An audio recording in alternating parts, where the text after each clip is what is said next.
Video में हम लोग देखेंगे क्षेत्रीय राज्य पंजाब एवं मैसूर। पहले सवाल देखिए, रणजीत सिंह के राज्य में सम्मिलित था, तो रणजीत सिंह के राज्य में श्रीनगर सम्मिलित था, तो ऑप्शन डी सही है, श्रीनगर। देखिए दूसरे नंबर सवाल, रणजीत सिंह किस मिसल से संबंधित थे, तो हम लोग जानते हैं, अभी पढ़े हैं, शुक्रचकिया मिसल, तो ए हो जाएगा। रणजीत सिंह किस मिसल से संबंधित थे, तो शुक्रचकिया मिसल से।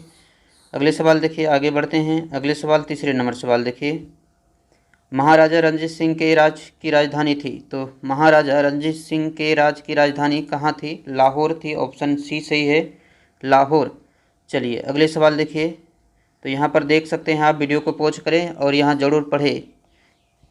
चलिए अगले सवाल देखिए, चौथे नंबर सवाल, रणजीत सिंह ने सुप्रसिद्ध कोहिनूर हीरा प्राप्त किया था, तो रणजीत सिंह जो है किससे कोहिनूर हीरा प्राप्त किया था, शाह शुजा से, शाह शुजा से जो है कोहिनूर हीरा प्राप्त किया था। सवाल देखिए, निम्नलिखित में से किसने कहा था, ईश्वर की इच्छा थी कि मैं सब धर्मों को एक निगाह से देखूं, इसलिए उसने दूसरी आंख की रोशनी ले ली। ये कथन किसका है, तो ये कथन जो है रणजीत सिंह का कथन है, तो ऑप्शन ए सही है, रणजीत सिंह, रणजीत सिंह। चलिए आगे बढ़ते हैं। अगले सवाल देखिए, यहाँ पर आप जरूर पढ़ें, वीडियो को पॉज करके पढ़ें। देखिए छठे नंबर सवाल, महाराजा रणजीत सिंह के उत्तराधिकारी थे, तो रणजीत सिंह के उत्तराधिकारी कौन बना था, खड़क सिंह बना था, तो ऑप्शन बी सही है, खड़क सिंह। देख सकते हैं कि 1839 ईस्वी में रणजीत सिंह की मृत्यु के बाद उसका पुत्र जो है खड़क सिंह उत्तराधिकारी बना था। अगले सवाल, सिख राज का अंतिम राजा कौन था, सिख राज का अंतिम राजा कौन था, तो दिलीप सिंह था, दिलीप सिंह, ऑप्शन डी सही है, दिलीप सिंह।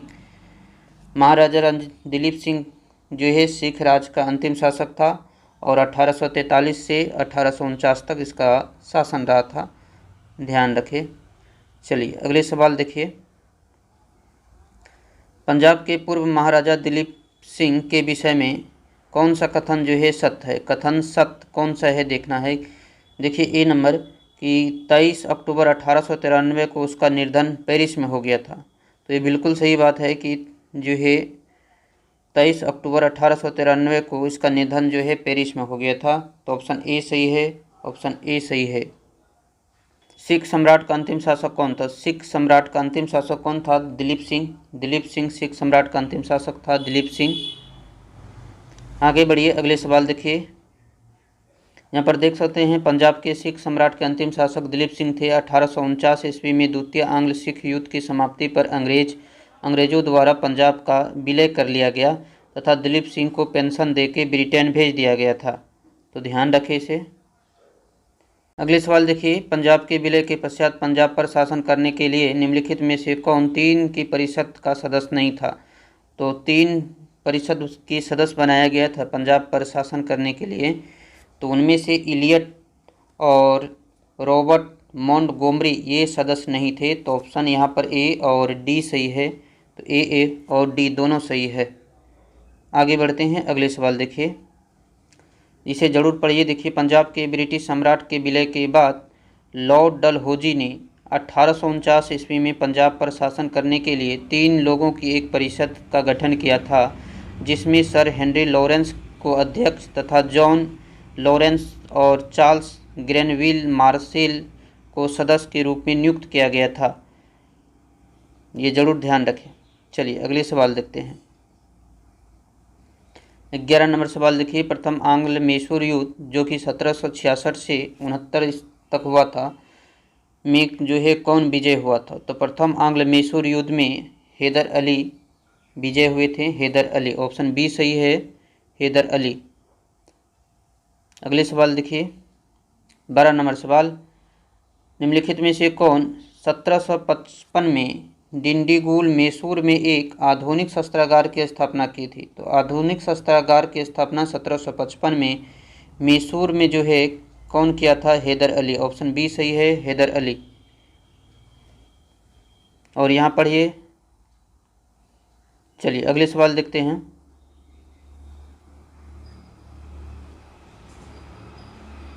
देखिए अगले सवाल, ब्रिटिश जनरल जिसने हैदर अली को पोर्टो नोवो के युद्ध में हराया था, तो ब्रिटिश जनरल जिसने हैदर अली को पोर्टो नोवो के युद्ध में हराया था? तो कौन थे? आयरकोट, सर आयरकोट, ऑप्शन बी सही है, सर आयरकोट थे।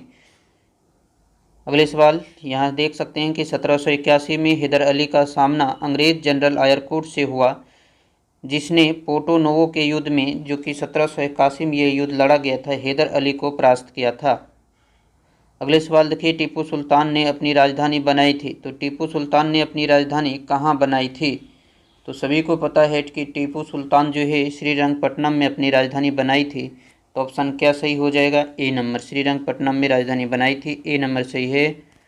देख सकते हैं टीपू सुल्तान ने श्रीरंगपट्टनम को अपनी राजधानी बनाया एवं यहाँ जैकोबिन क्लब का ये सदस्य बना था और इसकी स्थापना कर इसका सदस्य भी बना था। अगले सवाल, निम्नलिखित भारतीय शासकों में से कौन था जिसने विदेशों में आधुनिक पद्धति से दूतावास स्थापित किया? तो कौन भारतीय शासक था जिसने विदेशों में आधुनिक पद्धति से दूतावास स्थापित किया था?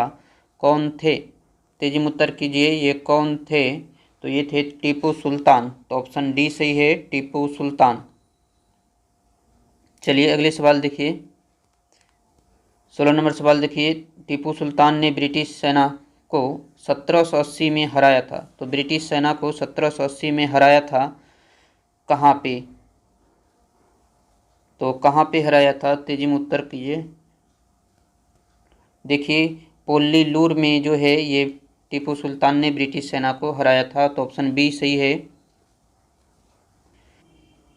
अंग्रेजों ने श्रीरंगपट्टनम की संधि किसके साथ की थी? तो अंग्रेज जो है श्रीरंगपट्टनम की संधि किसके साथ किया था? तो टीपू सुल्तान के साथ किया था, सी सही है, टीपू सुल्तान।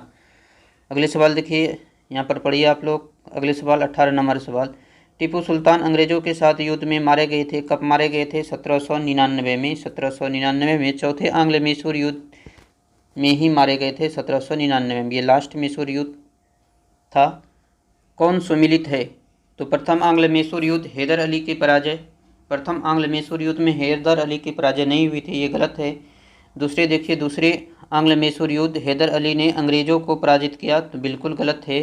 तीसरे आंग्ल मैसूर युद्ध टीपू सुल्तान युद्ध जीता, ये गलत है। और अपना भूभाग अंग्रेज को दे दिया, तो बिल्कुल गलत है, नहीं दिया था। चौथे में देखिए, तो चौथे आंग्ल मैसूर युद्ध टीपू पराजित हुआ, तो बिल्कुल ठीक है। युद्ध में जो है ये मारा गया था 1799 को, तो बिल्कुल ठीक है। चौथे आंग्ल मैसूर युद्ध में टीपू हार गए थे और मारे गए थे युद्ध में। देखिए प्रथम आंग्ल मैसूर युद्ध 1767 से 69 में हुआ और इस दौरान अंग्रेज गवर्नर कौन थे? वीरेलास्ट थे। और युद्ध जो है 4 अप्रैल 1769 को मद्रास की संधि के तहत समाप्त हुआ। दूसरे आंग्ल मैसूर युद्ध 1780 से 84 तक चला और इस दौरान जो है अंग्रेज गवर्नर जनरल थे वारेन हेस्टिंग, और 1784 ईस्वी में मंगलोर की संधि के तहत ये युद्ध समाप्त हुआ। ये ध्यान रखना है कि कौन से संधि के तहत जो है युद्ध समाप्त हुआ। तो पहले वाले मद्रास की संधि के तहत, दूसरे जो है मंगलोर की संधि के तहत समाप्त हुआ, और तीसरे आंग्ल मैसूर युद्ध 1790 से 92 तक चला था। इस दौरान अंग्रेज गवर्नर जनरल कॉर्नवालिस थे और अंग्रेज के विरुद्ध सहायता के लिए टीपू सुल्तान ने तुर्की से सहायता प्राप्त करने का कोशिश भी किया था, लेकिन ये सहायता प्राप्त करने में असफल रहा था। देखिए 1784 से 85 में उसने एक दूत कुस्तुनिया भेजा, तो टीपू ने एक दूत कुस्तुनिया भी भेजा था, लेकिन 1787 ईस्वी में टीपू ने एक दूत मंडल फ्रांस भी भेजा और 1792 ईस्वी में श्रीरंगपट्टनम की संधि के तहत ये युद्ध जो है समाप्त हो गया था। तो तीसरे युद्ध जो है श्रीरंगपट्टनम की संधि के तहत समाप्त हो गया था। चौथे युद्ध में तो ये मारे गए, तो इसमें कोई संधि ही नहीं होगा, क्योंकि जानते हैं आप लोग चौथे में 1799 में युद्ध हुआ, 1799 में ये मारा गया था, इसमें तो मारा गया तो कोई संधि नहीं होंगे। चलिए अगले सवाल देखिए, 20वें नंबर सवाल। 20वें नंबर सवाल देखिए, इलाहाबाद की संधि 1782 मैच करना है, सूची 1 और सूची 2 को मैच करना है। देखिए कौन संधि कब हुआ, तेजी में आप लोग सोचिए और मैच कीजिए कौन सही है, तेजी में बताइए।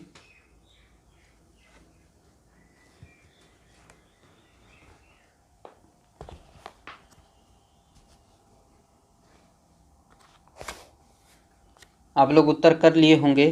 तो इलाहाबाद की संधि कब हुआ था? तो इलाहाबाद की संधि पहली संधि वैसे पता है आप सभी को कि इलाहाबाद की 2 संधि हुआ था, प्रथम संधि और दूसरी संधि। तो 1765 में 12 अगस्त 1765 को इलाहाबाद की संधि हुई थी। तो यहाँ ये इलाहाबाद की संधि 4 के साथ मैच कर जाएगा, ए के 4 देखना है। इसी के बाद देखिए मंगलोर की संधि। तो मंगलोर की संधि जो है कब हुआ था, मंगलोर की संधि कब हुआ था, तेजी में कीजिए, मंगलोर की संधि कब हुआ था। तो 1780 से 84 तक युद्ध हुआ था, है ना, और लास्ट में 84 में मंगलोर की संधि हुआ था। तो 1784 हो जाएगा, बी का 2। तो बी का 2 सालबाई की संधि देखना है, सालबाई की संधि कब हुआ था, सालबाई की संधि कब हुआ था। तो 1782 में पता है कि सालबाई की संधि हुआ था, 1782 में सालबाई की संधि हुआ है। और आखिरी मद्रास की संधि अभी देखे थे, मद्रास की संधि के तहत किस युद्ध का जो है अंत हो गया था, आप बताइए। 1769 में मद्रास की संधि हुआ था। चलिए, तो आप लोग यहाँ पर मैच कर सकते हैं, आप लोग बिल्कुल मैच करें। और देखिए अगले सवाल, चलिए देखते हैं अगले सवाल हम लोग। देखिए 21 नंबर सवाल, 21 नंबर सवाल कीजिए। बेगम सरमरू ने एक अति प्रसिद्ध चर्च का निर्माण करवाया था, बेगम सरमरू ने एक अति प्रसिद्ध चर्च का निर्माण करवाया था, कहाँ पर करवाया था। तो बेगम सरमू ने सरधाना में जो है, सरधाना में चर्च का निर्माण करवाया था। 23 नंबर सवाल देखिए, निम्नलिखित कथन पर विचार कीजिए। कथन पर हमें विचार करना है कि कौन सा कथन जो है सही है। तो पहले देखिए, पानीपत के तीसरे युद्ध में अहमद शाह अलाउद्दीन ने इब्राहिम लोदी को पराजित किया। तो ये क्या सही है, तो नहीं, ये बिल्कुल गलत है। दूसरी देखिए, तीसरे आंग्ल मैसूर युद्ध में टीपू सुल्तान की मृत्यु हुई। तो तीसरे आंग्ल मैसूर युद्ध में टीपू सुल्तान का मृत्यु नहीं हुआ था, चौथे में इसकी मृत्यु हुआ था, तो ये भी गलत है। अगले देखिए, प्लासी के युद्ध में सिराजुद्दौला की पराजय के लिए मीर जाफ़र ने अंग्रेज़ों से मिलकर षड्यंत्र रचा। तो ये बिल्कुल सही है। तो तीसरे जो है बिल्कुल सही है कि प्लासी के युद्ध में सिराजुद्दौला की पराजय के लिए अंग्रेज मीर जाफ़र, जो अंग्रेज के साथ जो है मीर जाफ़र ने मिलकर षड्यंत्र रचा था। तो केवल 3 सही है। और चलिए अगले सवाल देखिए।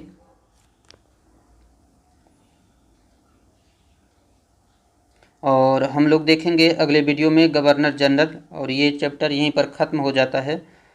तब तक आप लोग अच्छे से तैयारी कीजिए और अपना भाई का सपोर्ट करते रहिए।